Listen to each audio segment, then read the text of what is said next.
La stabilité sécuritaire et la relance économique dans l'Est de la RDC, un impératif du gouvernement congolais avec l'appui de l'Union européenne aux côtés des FRDC. Pour l'Ituri, c'est un ouf de soulagement pour toute sa population en général et celle de Mombasa en particulier. Les projets Couloir Vert Kivu-Kinshasa, initiés par le chef de l'État congolais, Félix Antoine Tshisekedi Tshilombo, va bientôt électrifier la cité de Mombasa. C'est vendredi 17 avril, le gouverneur militaire de l'Ituri, le lieutenant-général Luboya Nkashama-Djouni et le directeur provincial de l'Institut congolais pour la conservation de la nature, ICCN, en ont fait le point. Ce qu'on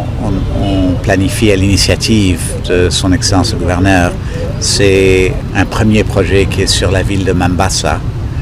donc l'électrification de la ville de Mombasa, mais également le renforcement de la sécurité, étant donné les tragédies qui sont arrivées dans la zone ces derniers temps. Donc c'est une crise qui est majeure et qui demande l'intervention de tout le monde pour que ce problème soit réglé. Au-delà de l'électricité, le projet Couloir Vert Kivu-Kinshasa entrevoit renforcer la sécurité entre la région de Mombasa, où les forces armées mènent des opérations contre les terroristes ADF, lesquelles opérations ont déjà permis la libération de plus de 140 otages, y compris des enfants. Nous sommes profondément dans la joie parce que nous étions épais avant dans l'angoisse par l'absence de ces enfants et nous sommes très contents surtout par rapport à ce travail qui s'est fait et parmi tant d'autres enfants. Si aujourd'hui on peut avoir déjà des résultats, nous espérons que les résultats seront encore positifs